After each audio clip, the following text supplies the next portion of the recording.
Good morning, everyone, and welcome to RPG Horror Stories.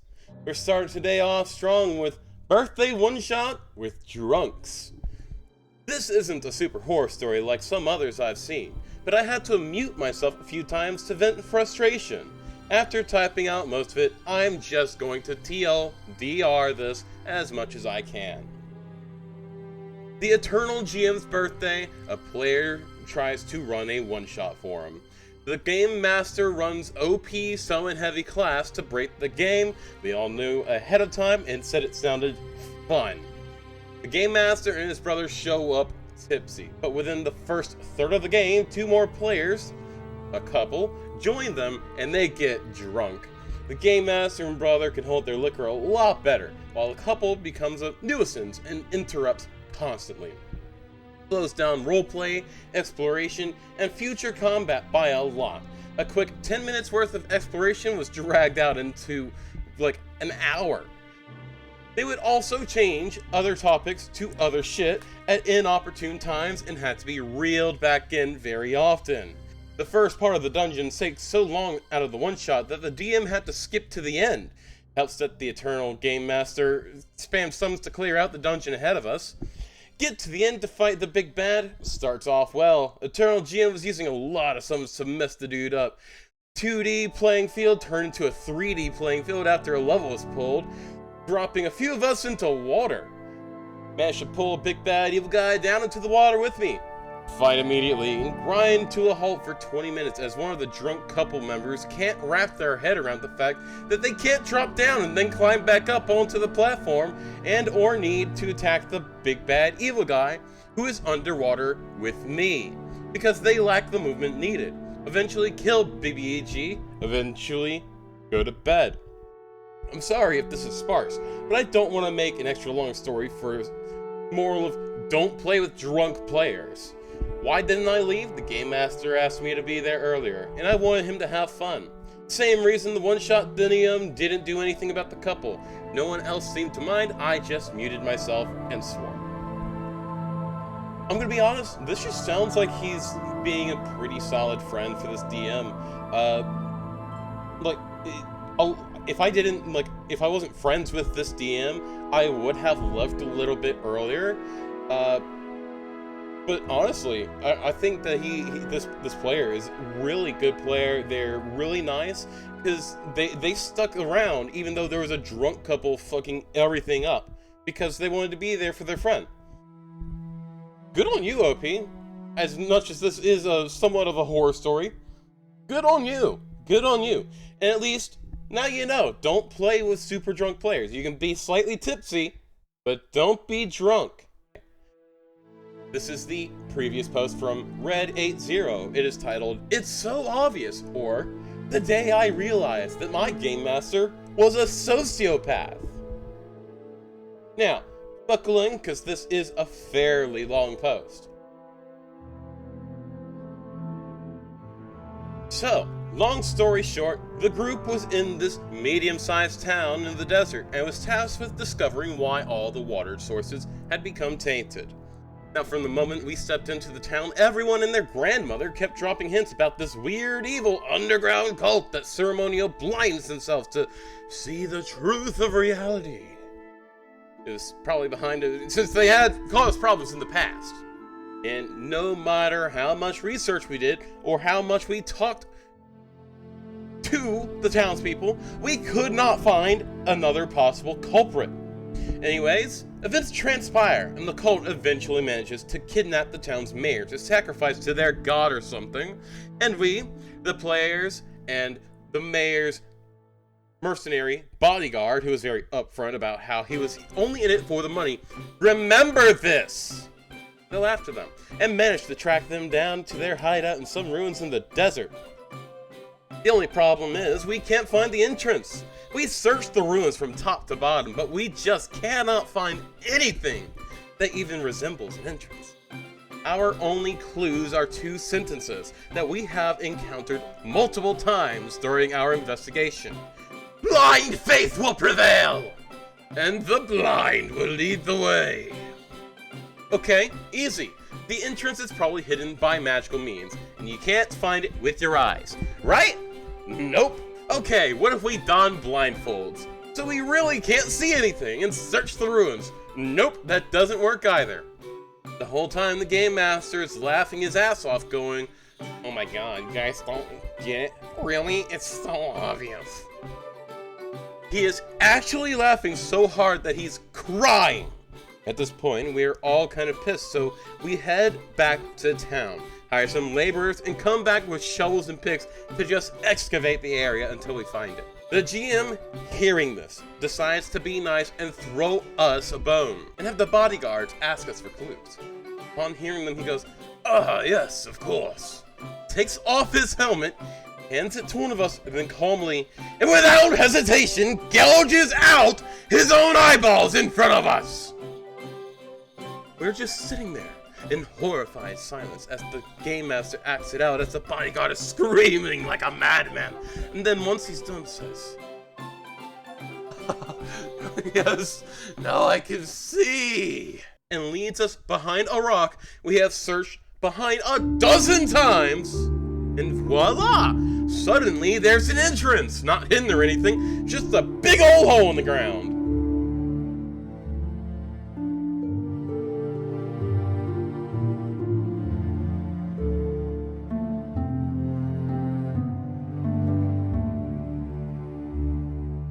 I think we all just sat there for a solid 30 seconds, just staring in disbelief at the Game Master, who was grinning like an asshole, before he just went, "What the fuck?" We asked him if this was a joke, if there was something we had missed that we could do instead of gouging out our fucking eyeballs, but no, he was adamant. The solution to the puzzle was all along for one of us to just carve our fucking eyes out in order for us to find the damn entrance. Do note, in the system we played, it is not easy to replace lost body parts. And the replacement parts usually come with penalties unless you are willing to spend quite a lot of money on them. He was actually kind of pissed at me because he assumed that just because I was playing a priest at the time, that I would just willingly gouge my own eyeballs out, just on the off chance that it was the answer. I tried to explain to him that normal people don't just gouge out their eyeballs like that, but he just brushed me off as a bad role player. Want to know the best part? The entire thing with the cult, it was a red herring. Despite all the clues the GM threw at us whenever possible, they had absolutely nothing to do with the local water supply having been tainted. So if any of us had blinded ourselves, it would have been for nothing. So that's the story of when I realized my GM was probably a sociopath. Something that, sadly enough, would turn out to be the case, but that is a story for another time. Edit. I just thought I would answer some questions that I have seen that people have in the comments. The system we were playing was Dark Heresy 1st Edition, which is set in the Warhammer 40k universe. Although, in the case of this campaign, it would be more accurate to say a really bizarre alternative universe to the 40k lore, but that's a whole different can of worms.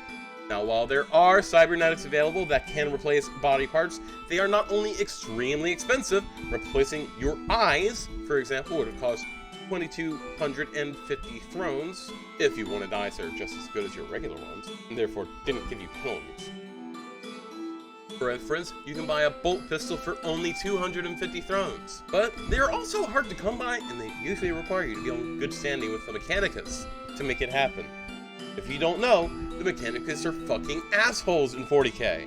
It is really hard to be in good standing with the Mechanicus, given some things the GM pulled later on. Odds are that said cybernetics still would have had a bunch of kill switches built in, if not a full-on microbomb, but I digress. The real culprits behind the water being tainted weren't another cult or anything like that, but some homebrewed, totally not Yeti, monster that were living up in the mountains. Again, not a single person in the town had said anything about them. We had not read anything about them during our research, and since every source of water in the region was being affected, and not just the river coming down from the mountains, we had absolutely no reason to suspect that we should be going up into the mountains until a random NPC straight up told us to go there.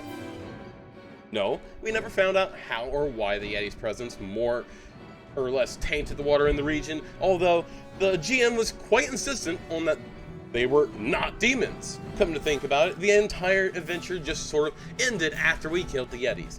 The GM pretty much just said, okay, well, the water turns back to normal a couple of days after you kill the monsters, and you can leave the town shortly afterwards to your next mission.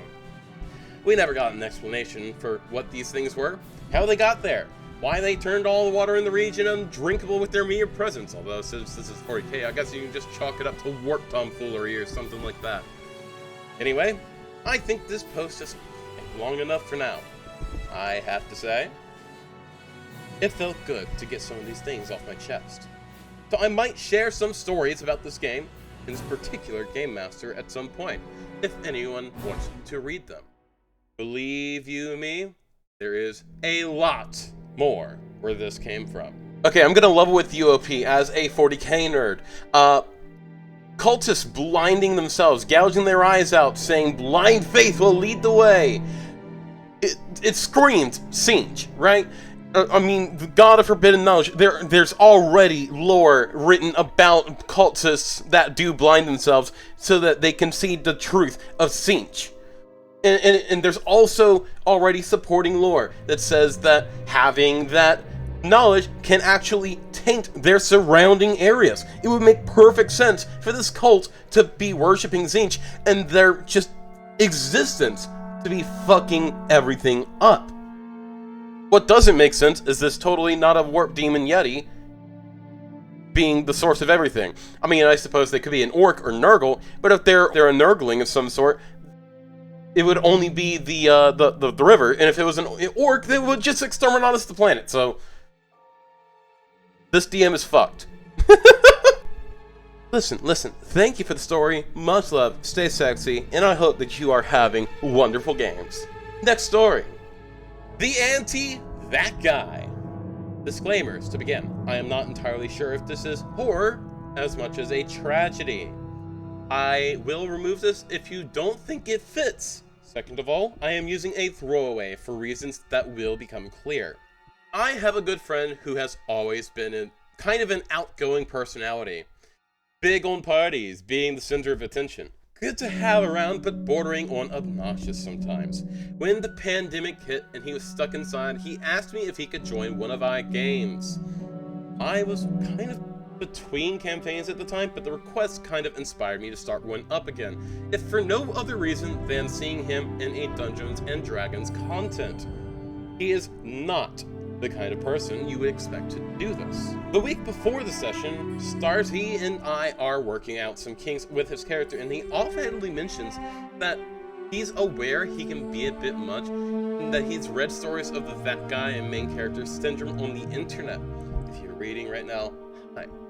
So he'll try his very best to dial it back. Privately, I was relieved, because there was part of me with that fear, and I was hoping I wouldn't have to be the one to bring it up. The first warning sign was the character that he finalized was kind of, well, and? It wasn't like him at all. I thought it was very strange. At the time, I thought he just wasn't super immersed in high fantasy, so he wasn't sure how to write for it, or what the tropes were. Hindsight, I think he was just trying too hard to avoid main character syndrome stereotypes, so he just replaced cliché for doormat. We ran this campaign sporadically over the next year, and he was a fairly consistent attendee. At first, I chalked up his withdrawn nature and bashful roleplay to his being new to this kind of game. But as it went on, it wasn't improving. He was very polite, but only interacted with the barest minimum, giving perfunctory answers and uncritically agreeing with everything the party said. On one occasion I can recall, he spoke up unprompted, and another PC, exceedingly polite and in character, rebuffed a suggestion of his, and he seemed to clam up and become excessively apologetic. At this point, I kind of picked up on a pattern of his purposefully avoiding having the spotlight on him and purposefully avoiding that guy stereotypes. I would try to get him involved in some sessions by having NPCs address him or asking if he had any ideas. I had to dial that back when another player felt I was showing too much favoritism to him. I didn't know what to tell him because all he was really doing was being polite, but no one in that world was this polite, least of all him. It was just like certifiably polite. We had to take a lengthy break from the campaign because our schedules weren't working out, and in that time, he told me he'd probably dip out of the campaign because it wasn't working for him. I wanted to grab him by the arms and shake him and say it wasn't any fun because he wasn't making it any fun. But I couldn't think of any more polite way to approach the subject, so I just let it go. I spoke to him yesterday, and the D&D campaign, which is still going on, came up. With enough time passed, I had the courage to ask, what the hell happened? And he told me that he had psyched himself out. He said he was way too much of himself and a lot of cringy stories, and that he was forever on guard against it. He also said his recollection of the experience was much different, and that he left because he felt he was veering too much into being that guy, and making it too much about him.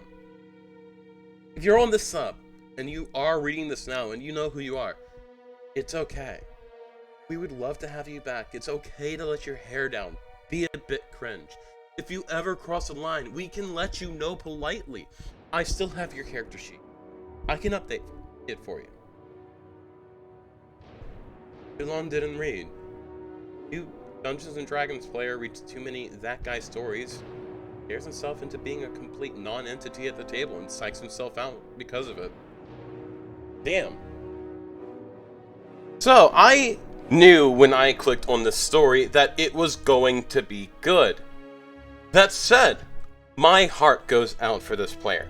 This story shows the importance of not trying to attach yourself to these stories, because this player just accidentally bullied themselves out of the campaign.